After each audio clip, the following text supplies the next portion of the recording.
देखो ध्यान दो, इस फंक्शन का हमको क्या फंक्शन है, cos square x plus cos x और इंटरवल दिया है 0 से लेकर 2 पाई तक। इस फंक्शन का हमको मैक्सिमा मिनिमा वगैरह बताना है।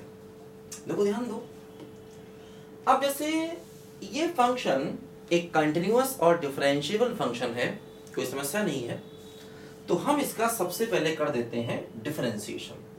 क्या होगा देखो, 2 cos x, cos का क्या हो गया बोलो, माइनस साइन x, और यहां भी cos का क्या हो गया बोलो, माइनस साइन x। देखो f डैश x हो गया माइनस साइन x कॉमन, तो बचेगा 2 cos x प्लस 1।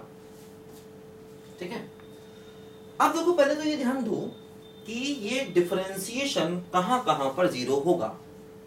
देखो जैसे अगर हम f डैश x को जीरो कर दें तो मतलब minus sine x into 2x plus 1 बराबर 0, तो यानी कि देखो साइन की वैल्यू 0 और cos x यानी कि 2 cos x प्लस 1 बराबर 0, तो cos x क्या हो गया, माइनस 1/2 हो गया। देखो अब साइन की वैल्यू देखो 0 कब कब होती है, एक तो होगी 0 पर, पाई पर और 2 पाई पर। इन पॉइंट्स पर देखो साइन की वैल्यू 0 होती है ना, इस इंटरवल में।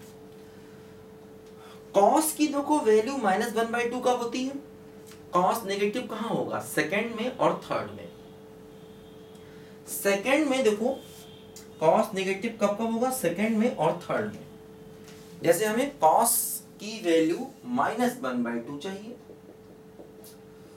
तो देखो मैंने क्या तरीका बताया था आपको कि जैसे नेगेटिव वैल्यू कहां कहां होगी cos की, या तो सेकंड में होगी या थर्ड में होगी। फर्स्ट में cos पॉजिटिव होता है, फोर्थ में भी cos पॉजिटिव होता है। हम एक काम करें, नेगेटिव वैल्यू को हटा करके इसको प्लस कर लें तो x मिल जाएगा क्या बोलो, 60 डिग्री। अब इसके करस्पॉन्डिंग जो एंगल होगा वो सेकंड में होगा, तो ध्यान देना अगर इधर थीटा है तो इधर 180 माइनस थीटा, इधर 180 प्लस थीटा और इधर 360 माइनस थीटा। तो देखो सेकंड का जो एंगल होगा वो 180 माइनस 60 यानी कि 120 होगा, और इधर जो एंगल होगा वो 180 प्लस 60 यानी कि 240 होगा। ठीक है, तो देखो इसके करस्पॉन्डिंग दो एंगल मिले, एक मिला हमको क्या 2π/3 और एक मिला हमको क्या 4π/3। देखो दो एंगल हमें ये मिले cos की वैल्यू माइनस 1/2 के करस्पॉन्डिंग, 2π/3 और 4π/3। ठीक है, अब देखो ध्यान दो, हम लोग फर्स्ट डेरिवेटिव टेस्ट की हेल्प से इस फंक्शन का मैक्सिमा मिनिमा देख सकते हैं। फर्स्ट डेरिवेटिव टेस्ट की हेल्प से, है ना, इसका हम लोग मैक्सिमा मिनिमा देख सकते हैं क्योंकि हर जगह फंक्शन कंटिन्यूअस है। ठीक है, देखो अब ये माइनस साइन आगे है, पहले इस टर्म को देखना पड़ेगा, फिर बाद में माइनस को लगाना पड़ेगा। देखो जैसे 2 cos x plus 1, 2 cos x plus 1, देखो ये कब पॉजिटिव होगा, जब cos माइनस 1/2 से ज्यादा होगा। तो हम एक काम करते हैं, देखो एक ग्राफ cos का बना लें। cos का ग्राफ देखो ये ऐसे बना लें, यहाँ पर ये देखो ऐसे, ये 0 है, ये 2 पाई है, और यहां पर देखो होगा ये माइनस 1/2। तो एक पॉइंट ये आएगा देखो ये 2π/3, और एक पॉइंट देखो ये आएगा 4π/3। देखो एक पॉइंट आ गया 120 डिग्री, cos की वैल्यू माइनस 1/2, और एक पॉइंट आ गया देखो 240 डिग्री, cos की वैल्यू माइनस 1/2। 120 डिग्री पर cos माइनस 1/2 और 240 डिग्री पर भी cos क्या हो गया बोलो, माइनस 1/2 हो गया। देखो इस टर्म का साइन देखा जाए, किसका, sine x into 2 cos x plus 1 का साइन देखा जाए। देखो चेक करते हैं, जैसे क्या हो रहा है, देखो एक पॉइंट है 0, एक है पाई, है ना, एक है देखो 2 पाई, 2 पाई। फिर देखो एक पॉइंट आया 2π/3 120 डिग्री 2π/3, और एक पॉइंट देखो ये आया 4π/3 यानी कि 240 डिग्री।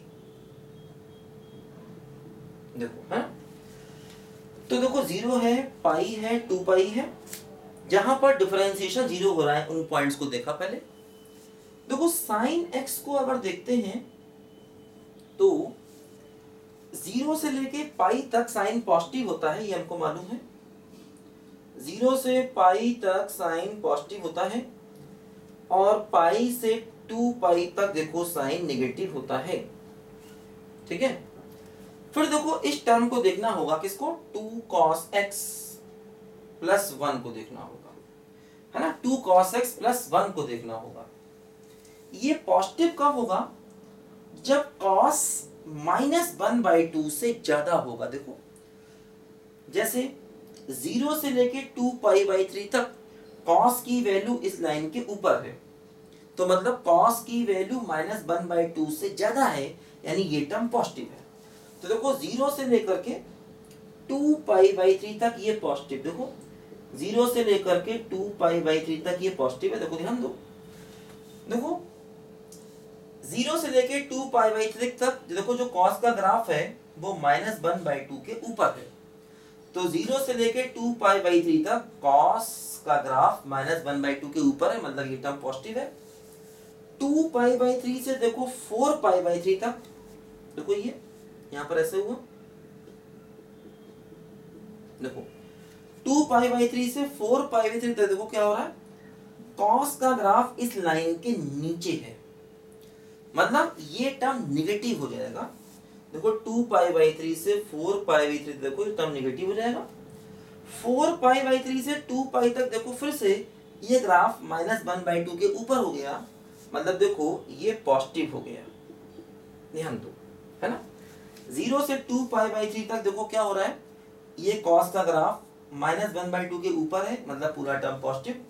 2π/3 से 4π/3 तक देखो क्या हो रहा है, cos का ग्राफ इस लाइन के नीचे है, मतलब ये टर्म हो जाएगा निगेटिव। और 4π/3 से 2π/3 तक cos का ग्राफ फिर इस लाइन के ऊपर है, मतलब पॉजिटिव। देखो क्या हो रहा है। अब इस टर्म का देखो जो ओवरऑल साइन आया इस टर्म का, देखो ये टर्म अपना है क्या, बोलो, ये है sin x into 2cos x plus 1। देखो इसका ओवरऑल साइन क्या आया, देखो ध्यान दो, ये 0 है, ये 2π/3 है, ये पाई है, ये 4π/3 है, और देखो ये 2π है।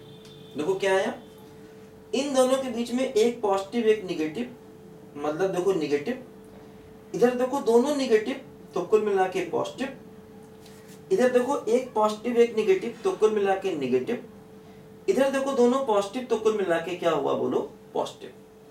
ठीक, लेकिन ये इसका साइन है।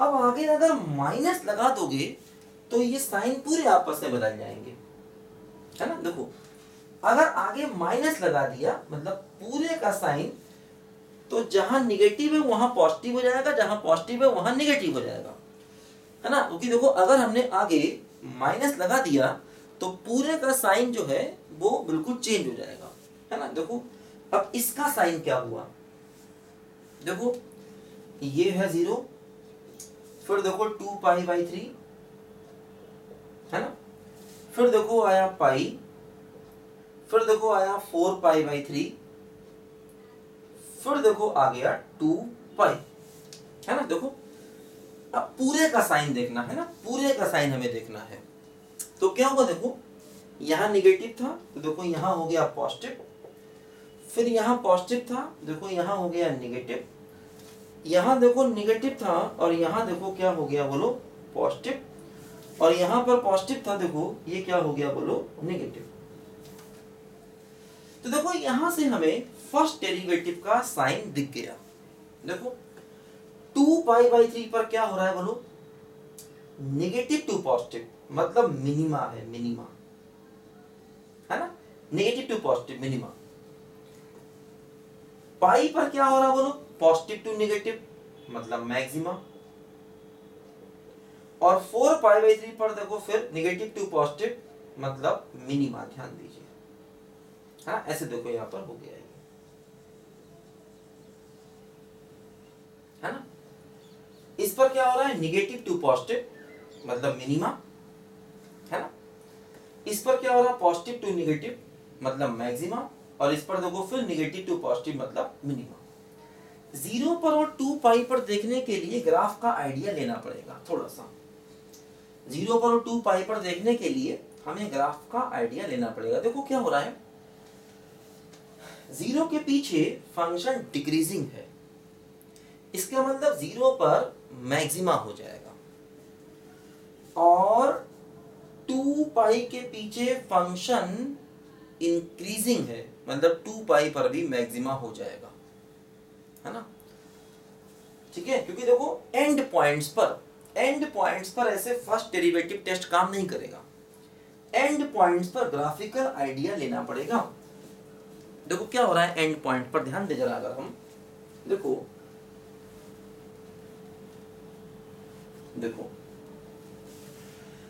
मतलब अगर हम पूरे फंक्शन को देखेंगे तो देखो क्या हो रहा है, जैसे हम 0 से लेकर के 2π तक गए,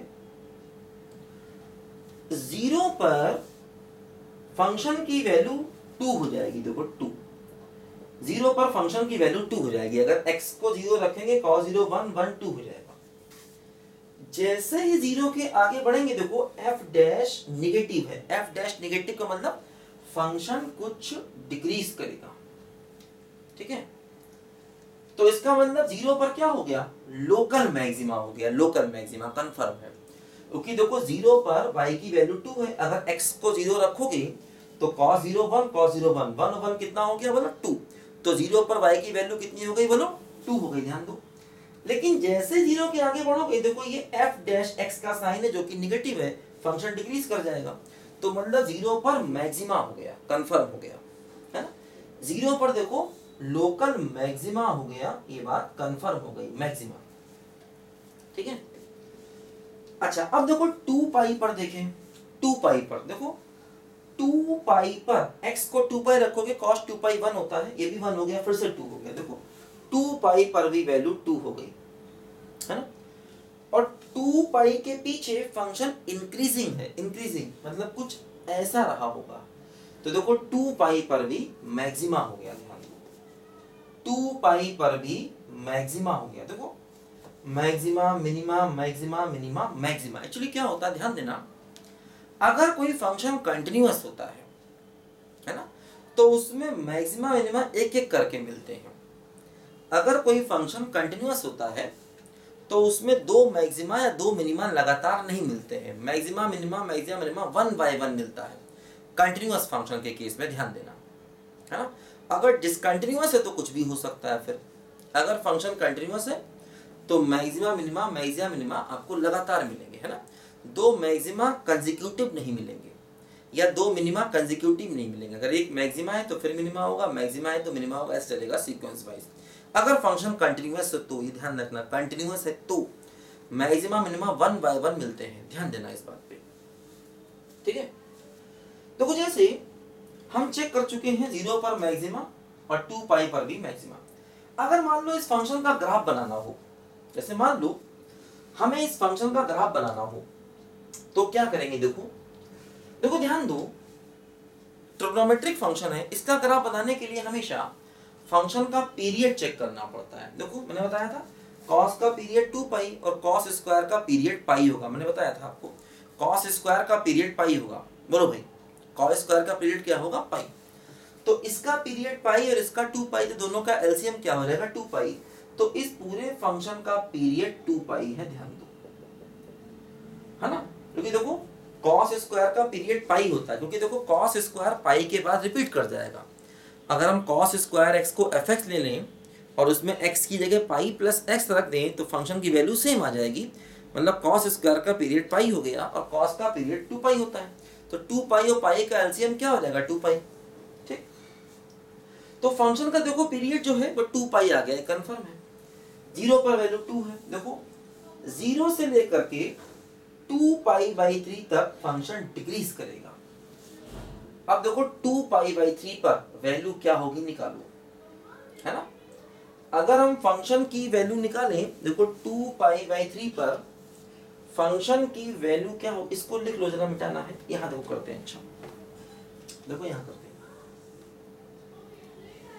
देखो 2π/3 रखें अगर हम 2π/3, देखो y क्या होगा 120 डिग्री। cos 120 डिग्री की वैल्यू क्या होती -1/2, उसका स्क्वायर तो 1/4, और देखो ये -1/2, है ना।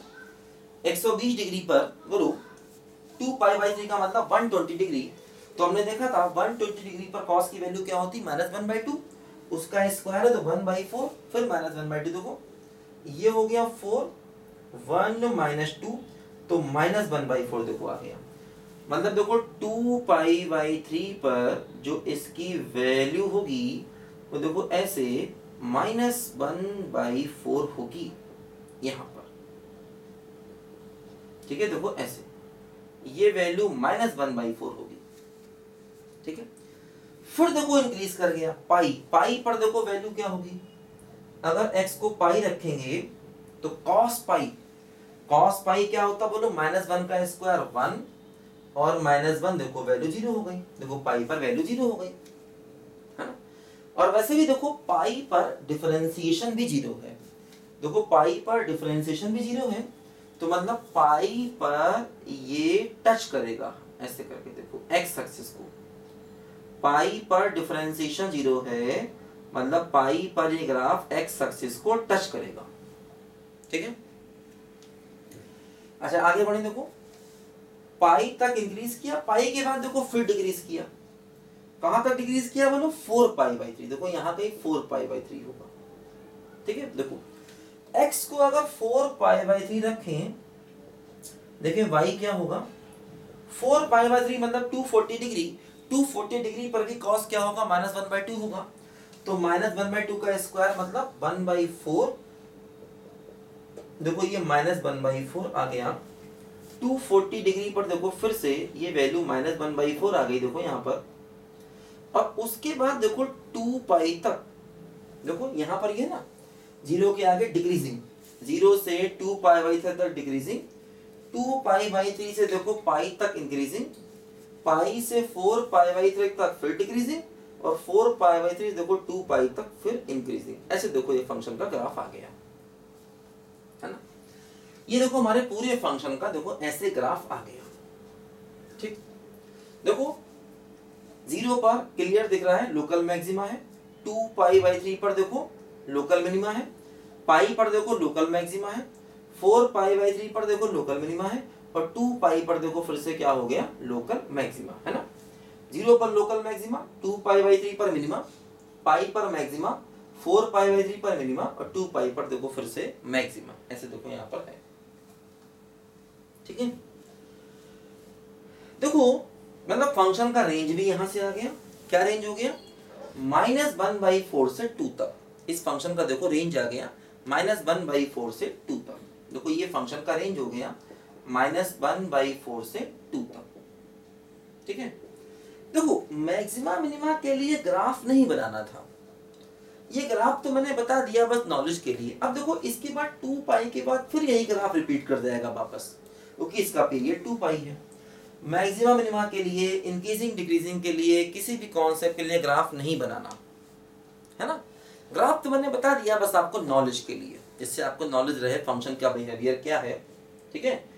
अब देखो रेंज भी ग्राफ से निकल गया, हालांकि रेंज के लिए भी ग्राफ नहीं बनाना था।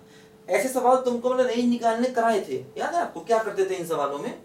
देखो रेंज निकालना था, ये फंक्शन है y बराबर cos² x plus cos x, तो क्या करते थे cos x को अल्फा मान लेते थे, तो ये क्वाड्रेटिक बन गया y बराबर α² प्लस अल्फा। और फिर हम इस फंक्शन का रेंज निकाल लिया करते थे, मैंने बताया था सवाल कही आपको। अल्फा क्या हो गया -1 और 1 के बीच में। तो जैसे इस फंक्शन का रेंज निकालना होता तब भी ग्राफ नहीं बनाना होता, तब भी हम इस फंक्शन को ऐसे डायरेक्ट कर सकते थे। मतलब रेंज निकालने के लिए ग्राफ नहीं बनाना, बस बता दिया नॉलेज के लिए, इससे बच्चे को इंटरेस्ट बढ़ेगा कि ग्राफ कैसे बनेगा इसका, है ना। अब इसका मतलब ये नहीं कि दुनिया भर की हर टाइप की इक्वेशन के आप ग्राफ बनाने बैठ जाओ। दुनिया भर की हर टाइप की इक्वेशन के ग्राफ नहीं बनते, और बनेंगे भी तो समय खराब कर रहा है।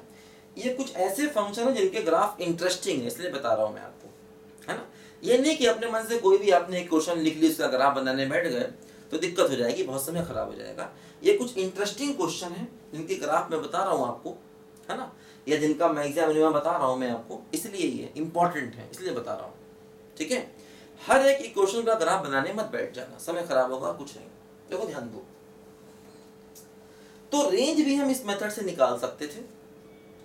अब देखो जैसे ग्राफ से एक फायदा ये होता है, ग्लोबल मैक्सिमा ग्लोबल मिनिमा मिल जाता है।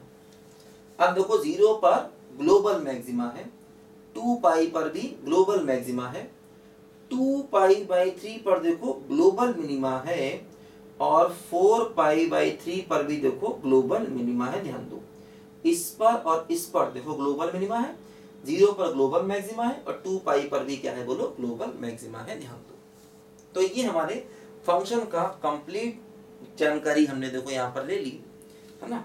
लिखो फटाफट जल्दी बच्चों इसको।